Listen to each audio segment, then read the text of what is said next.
ঈদের আগেই ৮ দোকানের স্বপ্ন পুড়ে ছাই।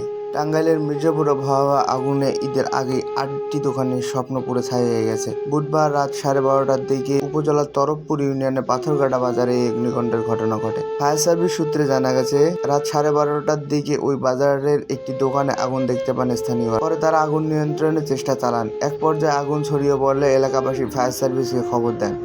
এরপর ফায়ার সার্ভিসের 3টি ইউনিট ঘটনাস্থলে 2 ঘন্টার চেষ্টায় আগুন নিয়ন্ত্রণে আনতে সক্ষম হয়। টাঙ্গাইলের ফায়ার সার্ভিস ও সিভিল ডিফেন্সের সহকারী পরিচালক শরীফুল ইসলাম ভূঁইয়া জানান, আগুনের খবরে আমাদের একটি ইউনিট ঘটনাস্থলে পৌঁছায়। পরবর্তীতে আগুন চারদিকে ছড়িয়ে পড়লে আরও 2টি ইউনিট যুক্ত করা হয়।